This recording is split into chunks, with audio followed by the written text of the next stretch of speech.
Good afternoon. This is Thanh with ASPEN.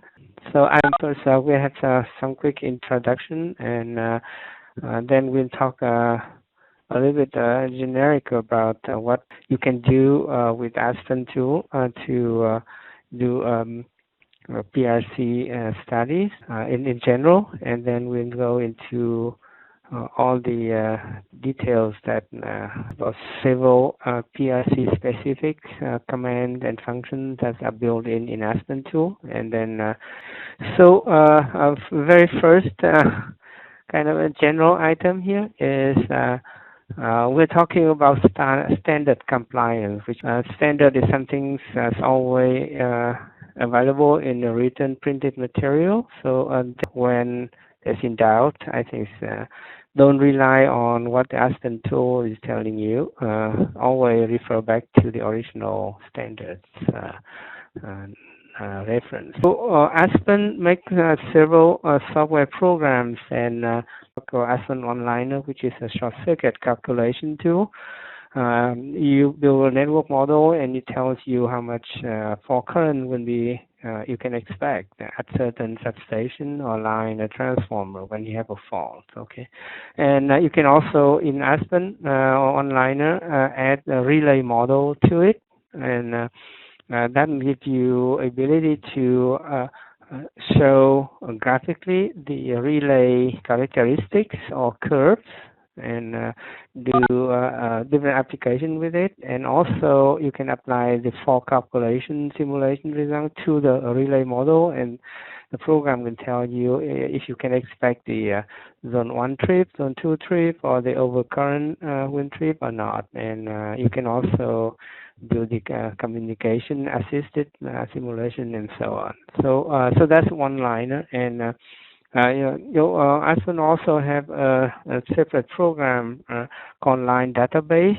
and it is a database plus a calculator that gives you the short circuit model impedances for transmission line and mutual coupling, and also it is a database where you can store other things about the line. And in the PRC specific application, those usually are the ratings of the line. So you can have them stored and have online and make use of that in your PRC calculation. And lastly, ASPEN also makes a relay database, which is a separate program that let you store relay settings.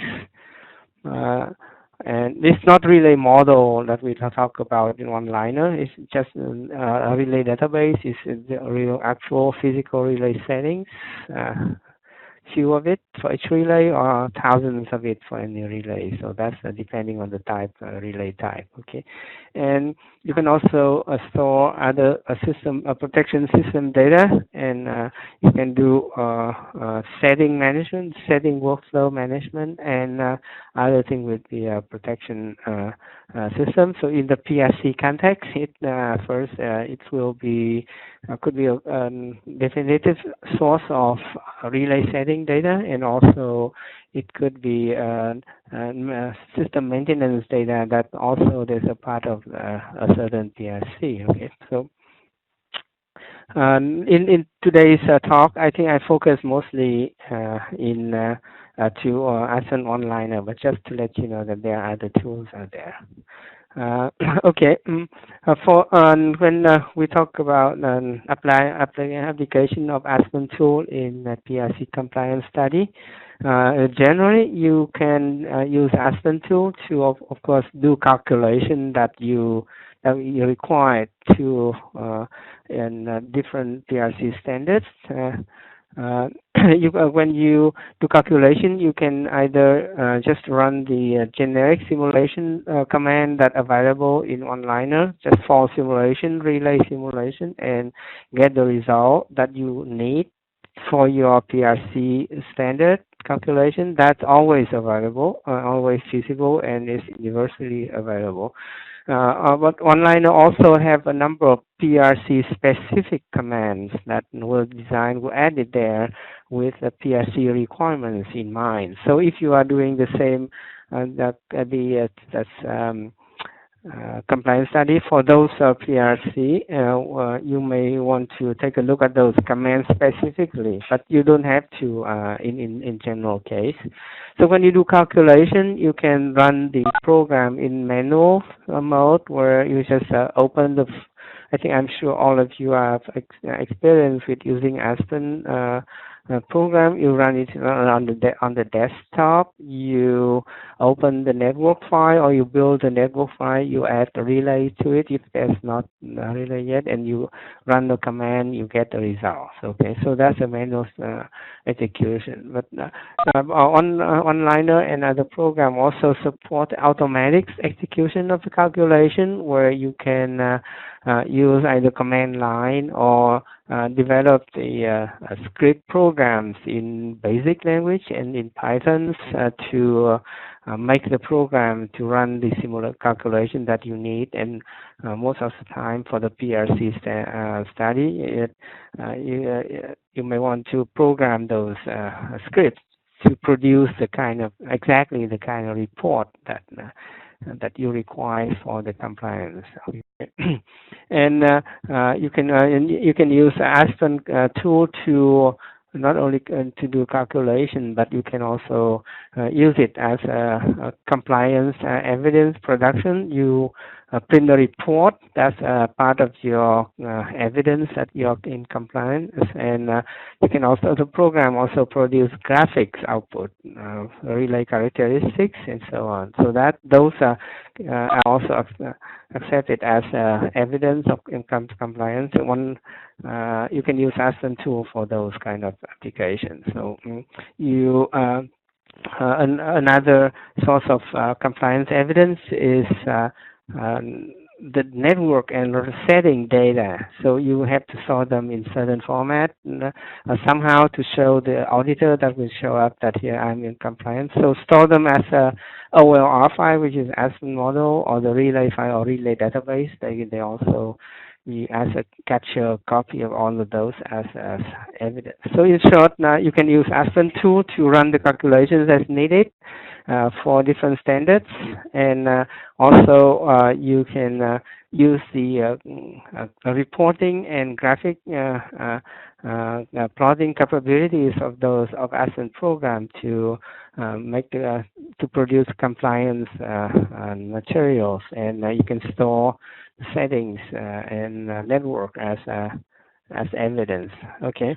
For the output, just to remind that most people would get a text output, calculation output out of ASPEN OneLiner TTY windows, but in all the cases, many cases, and most of command, you can also always save the result, study result, either that's a for simulation study or the PRC specific study in a text file that again will be served as part of the compliance evidence. And this file can be in text format, in CSV format, and in some application, some function even have an XML format. So the last two, the CSV and XML, are most amenable to secondary processing. That means you produce an output file, and you can have your own tool to process it and make the output that you need.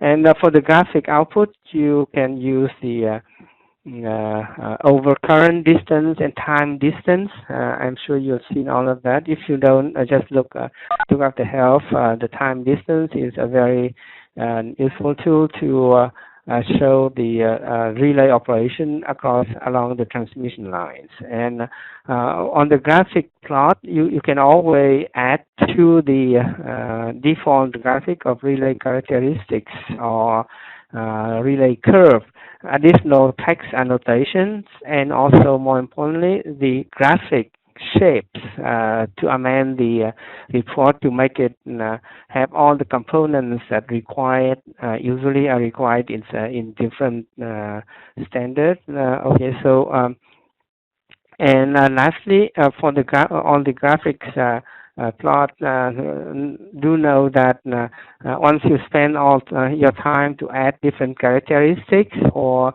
curve and annotation and graphic shape to make the graphic output exactly the way you want. In the miscellaneous menu in overcurrent and distance relay and time distance windows, always there's a menu that let you save those curve as a curve collection in the file, and then you show them later, so you don't have to repeat that later on. Okay, so those are different output that you can obtain from ASPEN tool for the PRC study report, or keep it as a compliance. So this is an example of a text output and the annotation that you can produce in the overcurrent and distance relays windows. So you can see on the left the time overcurrent curve, and then there's this vertical line and some text annotation next to it. That's the annotation that you can add to the graphic to show the PRC element, and if you print this out, it will be an evidence of how the relay is in compliance. And also on the right hand side, just a very elaborate system of a relay, most circle relay characteristics in, and also superimposed with additional shapes to show different limits and the curve that's required for certain PRC standards. Okay, so we're not talking about any calculation here yet, but for the PRC compliance, these are also important things that you can do and easily in ASPEN OneLiner. And all of those can be saved as a curve collection, and if you click on miscellaneous menu there, you can save those curves and then recall them back at any time later. Okay. Here's the dialog box that I can that you can see when you save a curve collection. You can have an option to append a collection 2 or 5. So this collection on the right hand side here have 2 curve, and then you can add as many as you want. The curve collection file is a file, as you can see where my mouse is. You can save it anywhere, and then you can open it back. And so when you want to add to an existing file, use the third option here where my mouse is. When you want to start a new collection file, select the last option. Okay. Now, when you run the when you want to make the program to run the calculation and produce output the way you want, the writing the scripting program is a very good option, because OneLiner comes with a built-in scripting engine called PowerScript, and you don't need any additional installation to run it. Okay, so it's can access OneLiner and PowerFlow network model and relay data and change them as well. So you can extract that and print it, the relevant setting to show that they are in compliance. It also let you drive OneLiner and PowerFlow as solution engine and get the solution out. And all of that is built in, and you write the program in the Visual Basic compatible language, which is easy to learn. Okay, so you can run the PowerScript program in those different way. You can open the built-in script editor to run it, write the script and run it right away. This script editor is started from the so-called script manager, which I'll show in the next slide, where you can create a new script, or you can run the existing one. And once you have a script program that you developed and that you need to run all the time, you can assign that to under the user-defined commands that's found in the tool section of the main Windows. And you can also set up for a script to run on every time you start the program, for example. So all of this, and then you need to do that, supply the script program name next to on the command line when you. So when you launch OneLiner, it will execute that script and then do what you need to do. Okay, so those are different where you can automate the execution of the study or report that you need for your PRCs. So this is the script manager that you can open from the tools menu. It you will see on the left hand side it show a large number of the sample script collection, a collection of sample script program that comes with every OneLiner installation, and usually those are the ready to run program. They may do something useful, they may not, but all of them will show you how to use different script command, and you can run any of them and make a copy and develop your own. Okay. So this, if you want to get started with PowerScript, that's Script Manager is the way to go to. And also, now we are releasing with the version 15 later this year, and standalone application programming interface module for OneLiner, which will let you do most everything that PowerScript do internally through an external interface. So you can write application in Python or other application outside of Aspen and call this API and make the program do what you need to do. Okay, so to help user get started, we have been shipping the experimental build of this module since OneLiner version 14.6 for about a year now, and we continue shipping that with the on OneLiner until it's official release, so that you can start writing the application out, and when version 15 comes out near the end of this year,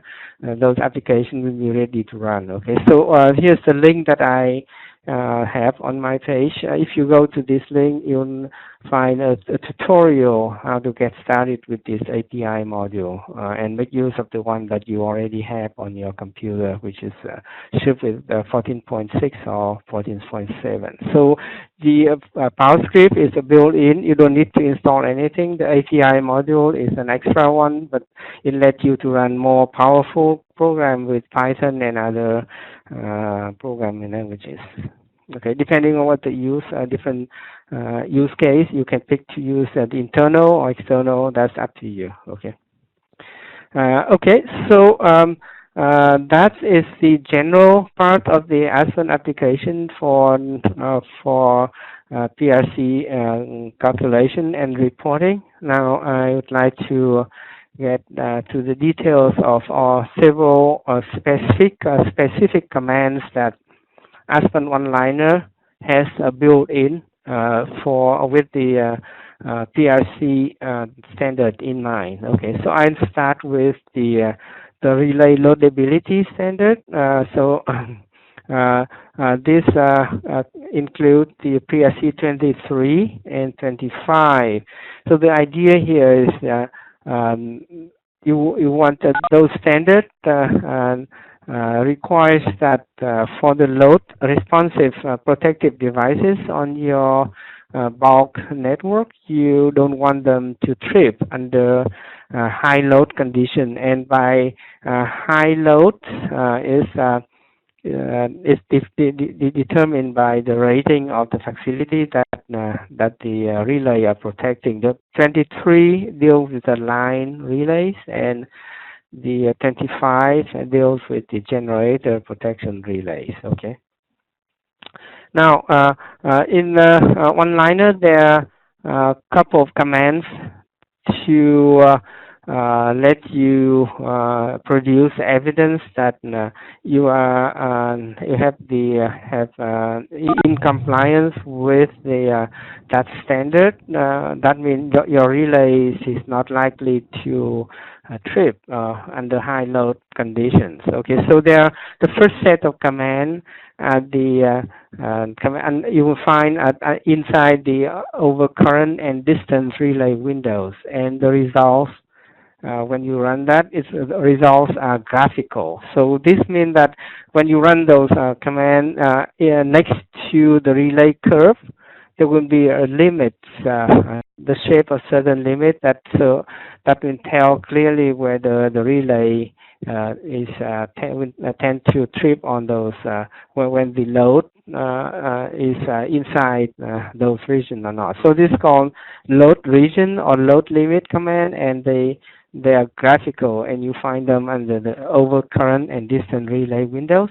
But there's also a separate command that lets you print out the text report for all the phase relays that you select, and then it will compare the pickup of those relays to the limit determined by the line ratings and transformer ratings, and it will produce a column that say whether the relays are going to trip or not. So this is the output of the graphic command.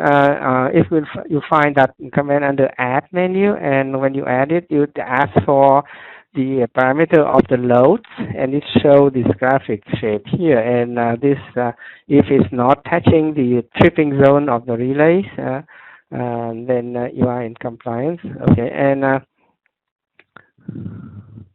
the text, the command that produces a text report is found under the check menu, and it's called check relay loadability. Okay, you can get the select what relay to check, and it will report produce the pass fail column where the minimum trip is compared to the relay setting, and if they exceed, the relay will likely to trip, and then those called those flag. And so here's how it works. You can run that check relay loadability, and it will select the scope,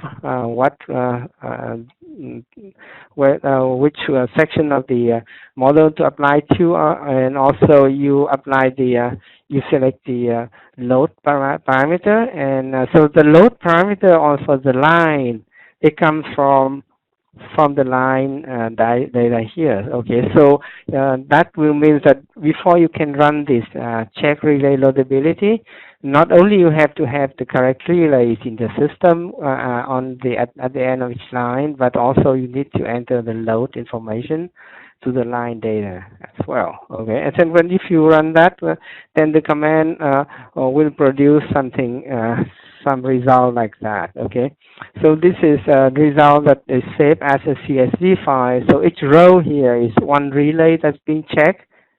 Okay, so it has one column here that say minimum trip amp. So it's this calculated based on the settings of the relay. Okay, so this is how much current would cause it to trip, and also this current will be compared to the load on the line or transformer, and if that exceeds, the column flag will have the 3 star, and that's a relay that is in violation. Okay, so this is a report that appear. The check relay loadability command will produce for you. So again, you can produce a graphic output or a text output for PRC 23. Okay. Now next, the PRC 25, which is the also loadability, but based on the generator loading. It's the calculation for the load amount is quite involved. It's not a direct number that you enter like line rating or transformer rating. And PRC 25 has all the clear steps to perform that calculation. And in OneLiner, there's a command under in the OneLiner overcurrent and OneLiner distance windows. If you go to Add, you will see a command called generator loadability limit. When you run that, the program will perform the limit calculation per the steps according to steps that provided in PRC 25, and the reason the limit will be printed on the graph like that. So in this result, after I run that add command, so next to the relay characteristics, I see this this line here that show if beyond that line you are encroaching into the generator loadability limit, so your tripping zone should be crossing this line. And the detail of the calculation after you run that ad, not only this graphic turn out, but also in the TTY output at the same time, you will see that detailed calculation of that that has been performed. So you want to print this graphic and this output together to put it as evidence. So that's relay loadability for generator protection. Okay. This is the input for the that command. You will need to enter several parameters of that generator, and in the case of if you run it on the overcurrent relay curve window, it's fine under add here. Then the program will print the limit as a graphic here, and of course in the TTY you also have that text table showing the simulation results. Okay, so it is in the OC overcurrent windows, and this is in the distant relay windows. Okay. Now we go to the next standard that is supported internally in ASPEN. This is PRC 26, which deal with the condition where you have the relay load responsive relay protecting line, which is represented as the impedance here. So here's where the R is the relay. So when you have a system disturbance, you may find that condition where the source on the left and on the right is no longer in sync, but so they cause the power swing that go through the line, and it looks to the relays as a fault. Okay, so if the power swing is up to a certain limit, they are stable, and PRC requires that you do not trip on those conditions. So the calculation for that condition, whether power swing is stable or not, involve reducing the whole system to a line and also equivalent sources and a transfer impedance called Z sub TR here.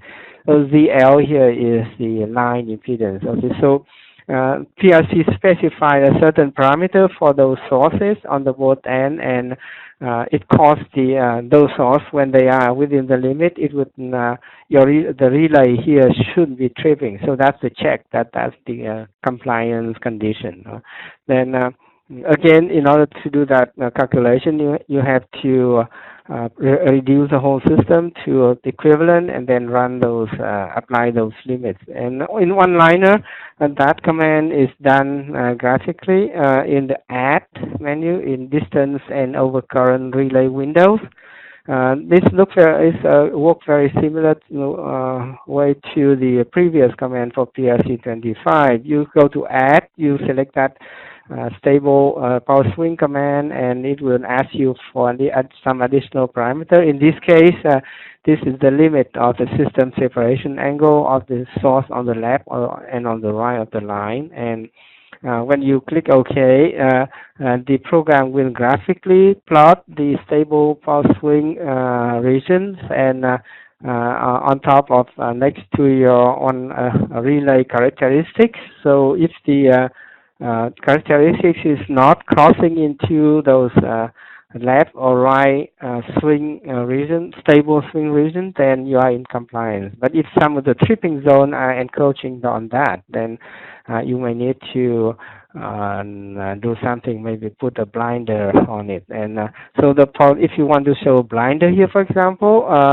by default OneLiner relay do not consider out of step or other blinder. You can always put them as a additional graphic shape. So go back to add and say a shape, put a shape, and you can put a line or something here if you need to show that your relay, in addition to the tripping zones, you also have the blinder that protect it from encroaching into stable swing region. And when this command is run and plot in the TTY windows, the detailed calculation also provided. So you want to make a capture of this screen and also the TTY to put it under compliance documents. Okay.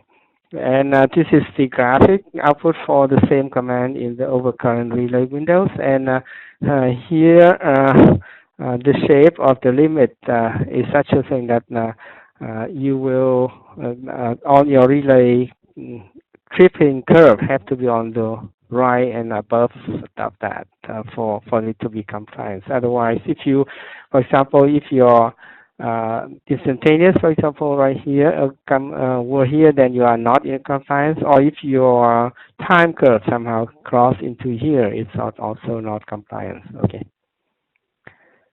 And so that's the stable power swing. And the last but not least, PRC, that OneLiner has some built-in feature to support is PRC 27, which is the relay coordination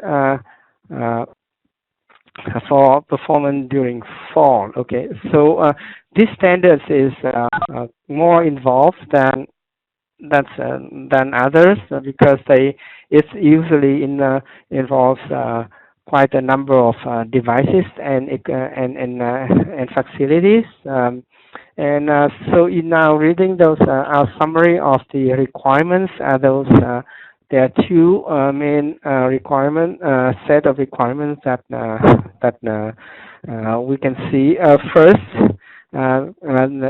utilities and all these owner of the facility that's subject to this standard have to have a clearly established steps to develop settings and also to check the setting to see whether they are coordinate. Okay, so that is the end of the standard. You have to have the step, and they have to coordinate. Okay, but then there's no clear more detail how do you do the calculation or what is being considered coordination.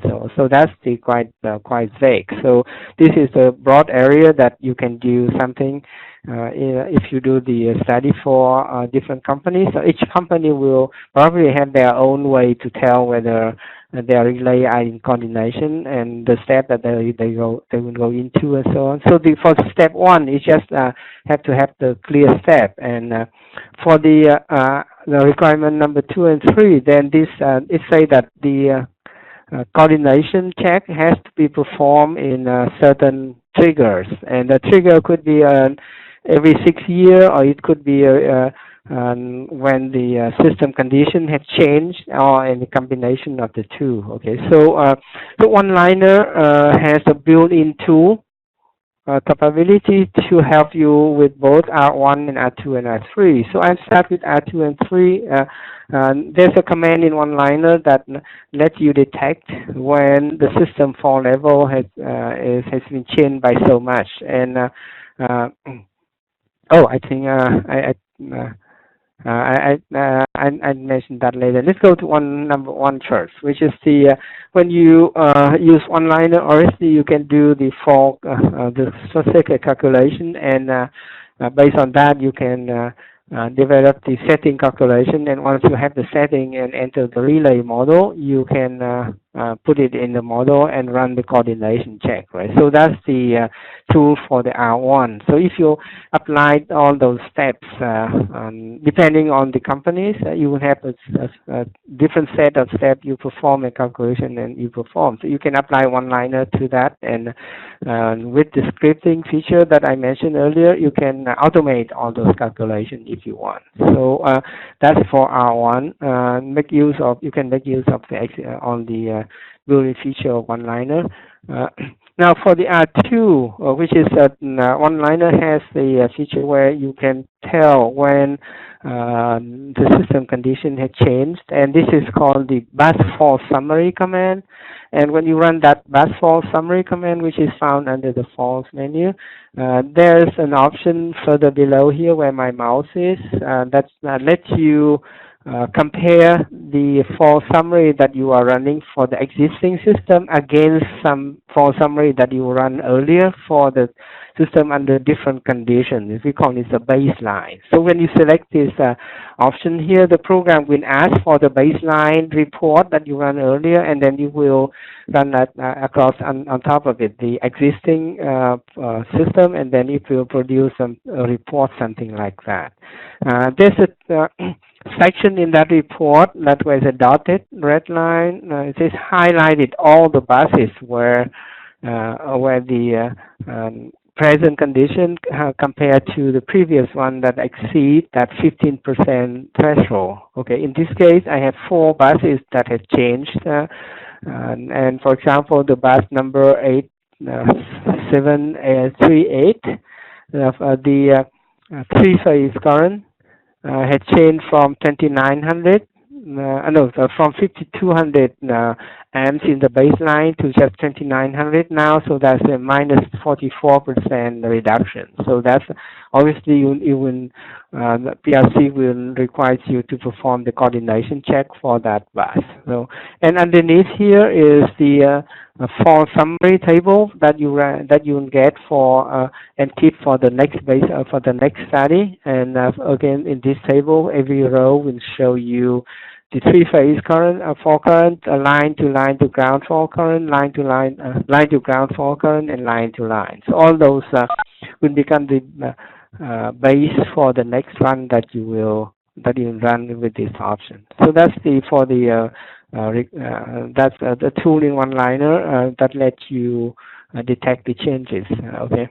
Now I go back to the R1 requirement. There's a number of automatic check command that all find under the check menu in OneLiner, and it lets you perform different steps in R1 in the requirement for PRC 27 if you chose, and they are listed here. The check the first 2 commands are kind of legacy. They've been there in OneLiner since very long time, but in the version 14, the functionality of those first 2 are now part of the third one, which is another command in OneLiner. It's called relay settings. So if you're running OneLiner now, 14.6.47, you may not need to run the first 2 because the third one already covered them all. Okay. So, but some companies, they've been running the first and the second for all those years, and they just want to keep. So that's why we just keep those command are there. Okay. So the third one is the one that you check. When you run it, check the setting on your relay, and these are the summary of the checks. Okay. So in the minimum pickup check, you pick a relay, or you can pick all the relays in certain area and zone. Then program will perform a fault on the remote bus and tell you whether the relay will see it or not. Okay, so this is not, then you may even give it a flag. And also, as an option, you can also have the program check for the fault on the remote end of the remote line to see if the relay will see it or not. And this is an optional flag that you erase as well. There's the second check is a check for instantaneous pickup, and this check is for the relay in the red circle here. And the most severe command will be performed under close in to see if it the instantaneous pickup on that, and also if not, then there will be a flag. And now the remote bus fault also will be performed, and this is an optional flag because in some case you don't want it to pick up, but in some you do. So that depends. You can set this option. But more importantly, if the relay is on a line that's in mutual coupling with some other parallel line, a third check will be done with the line with the fault at the end of the remote line, with the breaker already open, because when you have the mutual coupling between the two, this is a condition for the ground that can cause the additional ground fault to flow and pick up this relay. Okay, so that's an instantaneous relay check. The check relay setting also have the another check for the zone 1 and zone 2 of the distance relay. So the program will print out the zone 1 reach to see how many percent of that line it covers, and for zone 2 it will compare that reach to the apparent impedance that's seen at the, so in this graph, the blue line show the pickup and operation of the relay at the remote line. So my local line is short like this, and this is a remote line. The relay I want to check is here near this end. And for the fall on this remote line, the remote relay would pick up for zone 1 and then start picking up zone 2. So this we call the transition between zone 1 and zone 2. The relay here will see all of this as an apparent impedance, and that you can take a ratio of that and the zone 2 reach setting. You'll see how what the safety margin you have, because you don't want this relay to overreach the zone 2 of this relay. Okay, so that's the additional check for the distance relay in this command. Okay, so now there's a separate command in two separate commands that let you compare relay setting at different location in the network and produce a report whether they coordinate or not. So by coordination here, we adopt the definition that the main one should trip at before the backup one, or the main or the primary one should trip before the backup one. So you always have the primary and the backup. So there's a command that explicitly check that, and it explicitly asks you to enter which is a primary relay and which is a backup relay, and that's called check primary backup coordination. And there's a separate command that's now available that also performs a similar check without having you to enter the primary backup beforehand. I'll explain that.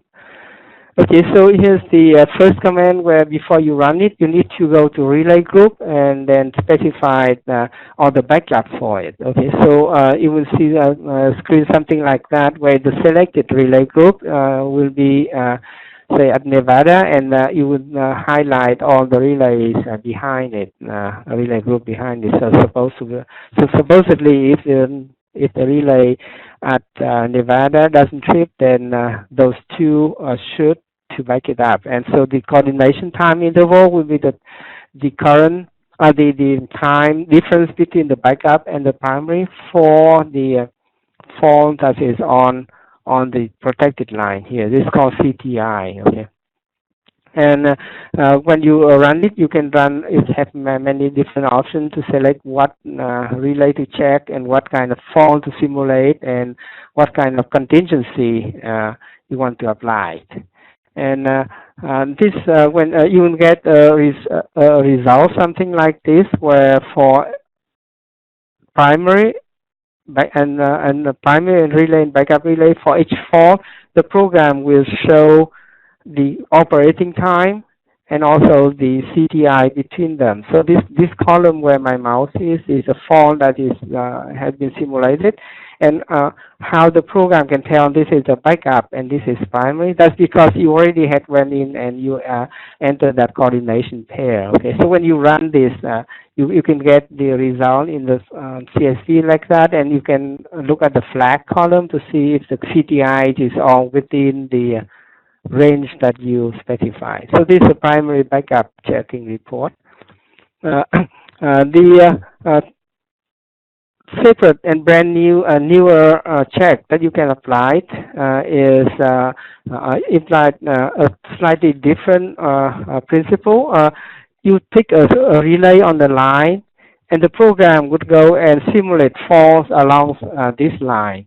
And then for each fault, it will check which relay will trip first and open that breaker, and then see if the fault is still there. It opens the next relay that will trip, and this is called step event. Okay, so when you run this step event along the line and you look at how the devices will be opening, you can produce a report to show that's if anything is unusual. So this can be done with 2 terminal line, and with the latest 14.7, you can have it as the do this 3 terminal lines. For the 3 terminal line, you have to have a line coming out of the middle, and the middle bus here has to be marked with this 3 terminal line tab bus. Okay, so that's how it can tell. So the report will tell you those kind of problem. For example, whether the protected line is being cleared or not, whether other branches will be tripped under that fault, or any of many of other conditions. So the reports are produced as a CSV file, and they are all in a separate folder. Okay, because when you run this check, you can apply the check for more than one line, and so for each line, that checking will be in one CSV file in that folder, and then if you have more than one line, you have the equal number of the CSV file. And there's also one extra file that's called a summary file that show you which line belong to which file and what how many flags is found. Okay, so that's that is the check relay coordination with step event. Okay, so in summary, those are the all the built-in command that you can have that you can make use to run the PRC compliance, and also like I mentioned, you can use the generic facility in OneLiner to produce a report or run the study the way you want to get the compliance report in the shape or form that you need. Okay, so yeah, with that, I think I have everything that I wanted to show. If you have any questions, I'd be glad to answer them.